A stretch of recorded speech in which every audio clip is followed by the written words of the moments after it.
लक्ष द्या.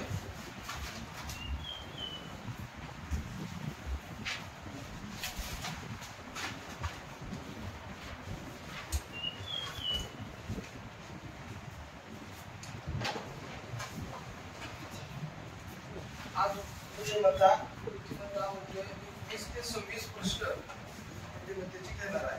सराव सूची किती आहे? तिसरा है ना. सराव सूची तिसरा.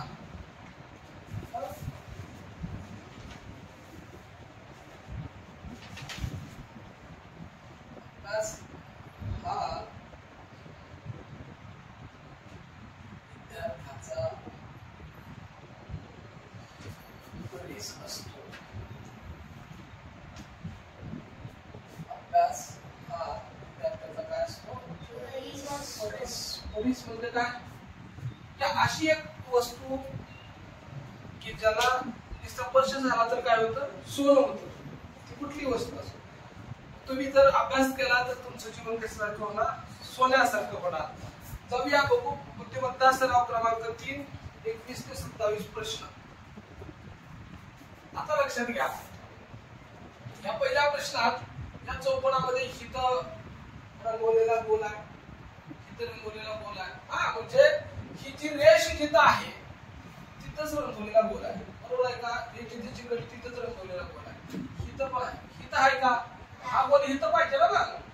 हे चुकलं. कळलं का? आणि काय केलं माहितीये का?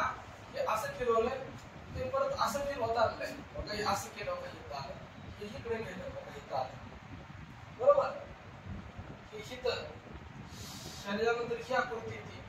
हा पण आकृती ती सण दाखवली पण ही जी गोल आहे ते इथं पाहिजे पण ती तिथं नाही. परत ह्या बाहेरच्या चिन्हांचं काय बघू नका. हे बाहेरचं हे जी काही आहे ना याच्याकडे नका बघू. ह्या आतल्या चिन्हांकडे बघा. हा काटकोन तयार होतो. हा कसा होतो? काटकोन. होतंय का? काटकोन असा असतो बघा. ह्याचं काटकोन 90 अंश. हे काटकोनासारखं होते का नाही? आहे ना. ही होती का बघा काही? ही रेष अशी आहे अशी. त्याचा काटकोन असा असायला पाहिजे ना. रेष खाली यायला पाहिजे बघा. ही रेष कुठे गेली? अशी गेली. काटकोनाच्या पुढे गेली म्हणून ही ते चुकलं. बाकीच्या तिन्ही आकृतीमध्ये काटकोन साम्य आहे. फक्त विशाल कोणाचे हे फार सोपं आहे. बघा इथं काय चिन्ह आहे की चौकोन गोल गुणुले त्रिकोण बेरीज चौकोन त्रिकोण गुणुले त्रिकोण. ही चिन्ह इथं आहे. माहिती का? त्याचं क्रम वगैरे बघू नका. ज्यावेळेस आपल्याला चिन्ह दिलेले असतात त्यावेळेस चिन्हांचा क्रम बघायचा.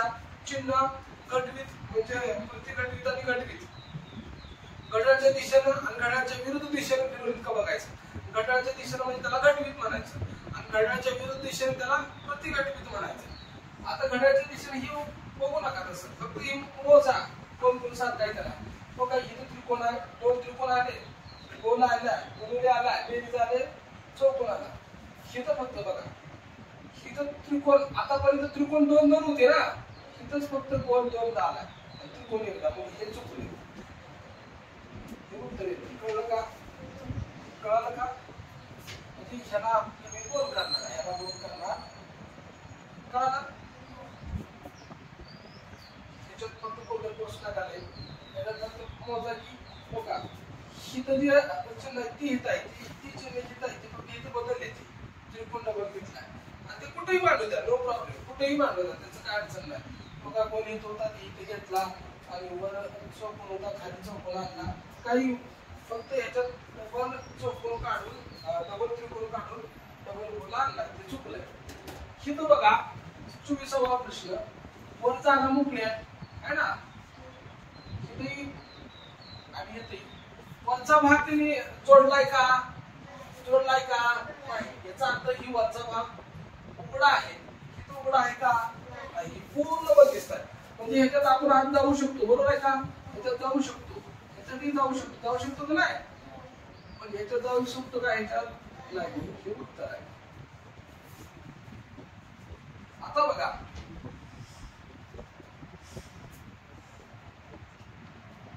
ही आकृती सेमच आहे, म्हणजे असं भाग तयार होतो का असं. हा ही थोडी फिरवून बघा, ही अशी आणा, ही जर अशी गेली तर ही पण अशीच होती किंवा पहिल्यासारखीच होती का नाही. म्हणजे पहिली तिसरी आणि चौथी सुद्धा अशीच होती आकृती, अशी सेम आहे का नाही. ही होती का, ही खाली आहे अशी, हिच्यासारखी होती का नाही, म्हणून ती चुकली आहे. कळलं का.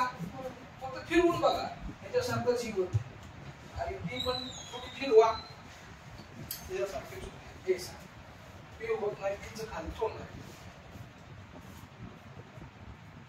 26 बघा, 26 बाहेर एक गोल आहे, आत एक गोल आहे रंगवलेला.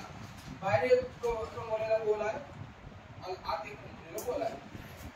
बाहेर एक रंगवलेला गोल आहे, आत एक रंगवलेला गोल आहे. ही तर बघा तुझी पण कुठं आहे, आत आहे, म्हणून हे चुकलं, म्हणून ते चुकलं. कळतंय का. फार सोपं आहे. बुद्धिमत्तामध्ये आकृत्या जर म्हटलं ना तर काय असतं की 4 आकृत्या दिलेल्या असतात, 4 प्रश्नापैकी तिघांमध्ये कसं असतो, साम्यपणा, सारखेपणा असतो. सारखेपणा कसं, जसं तो तसं बघा, एक आत गोल बाहेर एक गोल, आत एक गोल बाहेर एक गोल, आत एक गोल, आत एक गोल बाहेर एक गोल, आणि एकात कुठेही एकात मग ती पहिल्यांदा असेल किंवा दुसऱ्यांदा असेल किंवा तिसऱ्यांदा चौथ्यांदाच असेल असं सांगता येत नाही. कधी कधी पहिल्यांदाच दाखवतात. आता इथं बघा, हा बाण वर जातोय, हा पण बाण वर जातोय, हा थोडा वर फिरवला तर वर जातोय, आणि हा बाण वर जातोय का खाली जातोय. म्हणजे 4 पैकी कुठल्या पण 3 आकृत्या सारख्या असतात, एक तेवढी वेगळी असते आणि ती वेगळी आकृती आपलं उत्तर असते. वेगळी आकृती आपलं उत्तर असते. येते का त्याला, समजलंय का.